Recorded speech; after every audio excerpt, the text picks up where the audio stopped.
Independence Day greetings to all my dear Indian sisters and brothers in India and across the globe. ఇలా morning ఇక్కడ గోతెన్బర్గ్ స్వీడన్లో కూడా flag hoisting అయింది. మంచిగా అయింది. Indian embassy నుంచి కూడా అతిథులు వచ్చారు. So it was a nice experience.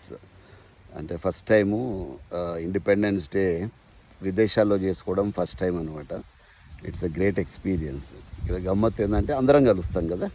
ఇప్పుడు ఇండియా నుంచి చాలామంది ఉంటారు, వివిధ రాష్ట్రాల నుంచి. అందరూ కలిసేసరికి ఆనందం అన్నది వేరుగా ఉంది. సో మనం ఇండియాలో ఎట్లాగూ కలవం కదా ఒక చోట, అన్ని రాష్ట్రాల వాళ్ళు అందరూ ఇండియన్స్ ఒక చోట కలవరు. విదేశాల్లో చేసుకోవడం వల్ల ఇది ఒక అడ్వాంటేజ్ అన్నమాట. డిఫరెంట్ స్టేట్స్ నుంచి అందరూ వచ్చి ఇన్ వన్నెస్, ఐకమత్యం అంటే ఏంటో ఎంత గొప్పగా ఉంటుందో అది మనకు అర్థమవుతుంది అన్నమాట. సో నేను అదే అన్న, ఇండియాలో కూడా మనందరం ఇట్లే ఉంటే ఎంత బాగుంటుంది.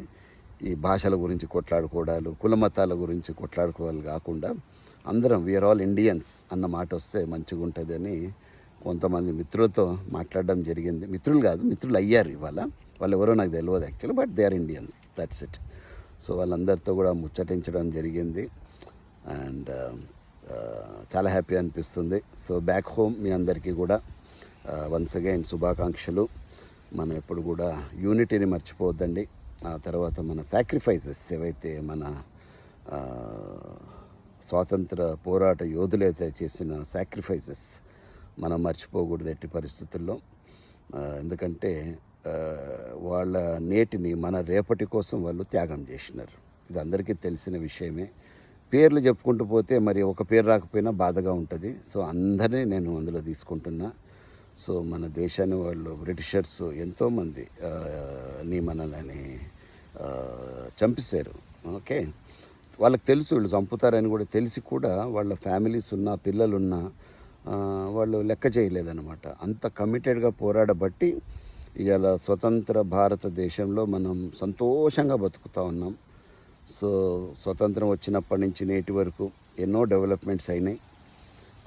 నేను పొలిటికల్గా ఏది మాట్లాడను. జరిగిన డెవలప్మెంట్స్ని మాత్రం మనం ఒప్పుకోవాల్సిందే.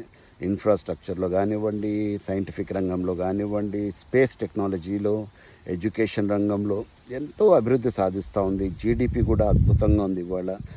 Hours is one of the strongest economies in the world. So ఇవన్నీ మనం దృష్టిలో పెట్టుకోవాలి. అలాగే ప్రతి వ్యక్తి కూడా, ఇప్పుడు మనము డబ్బున్నోడు కాకుండా ప్రతి వ్యక్తికి కూడా ఒక మంచి లాభం చేకూర్చేటట్టుగా మన నేతలందరూ కూడా పోరాడి, సో అందరికీ సమాన హక్కులు అన్నది ఇస్తే దాన్ని బట్టి మన దేశము పర్ క్యాపిటా ఇన్కంలో కూడా ముందంజ వేస్తుందని మనస్ఫూర్తిగా కోరుకుంటున్నా. సో ఆ తర్వాత రెస్పాన్సిబిలిటీస్ ఏవైతే ఉన్నాయో అవి మరవద్దు ఎట్టి పరిస్థితుల్లో. ప్రతి వ్యక్తి కూడా తమ తమ బాధ్యతలను గుర్తుపెట్టుకోవాలి. We should carry the pride and dignity of our mother nation to the entire world. చూడండి, ప్రపంచం ఇప్పుడు స్వీడన్లో నేను ఉన్నాను.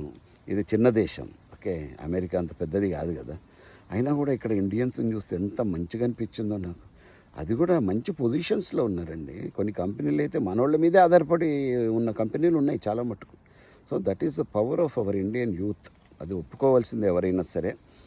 సో మీరందరూ కూడా యువతకి ముఖ్యంగా చెప్తున్నాను, ఈ పనికిమాలిన ఆలోచనలు పక్కన పెట్టేసి ఈ చెడు అలవాట్లకి, గాంజా, మత్తు పదార్థాలకి బానిసలు కాకుండా మీ రంగాల్లో మీరు ఉన్నతంగా ఎదిగి మన యొక్క దేశ ఖ్యాతిని మన దేశంలోనూ అలాగే విదేశాల్లోనూ మీరు వైడ్ స్ప్రెడ్ చేయాలని మనస్ఫూర్తిగా కోరుకుంటున్నా.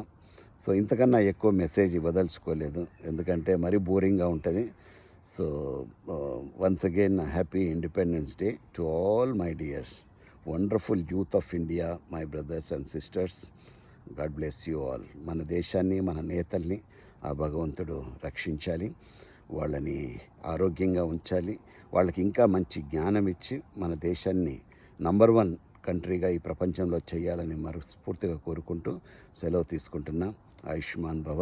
జై హింద్.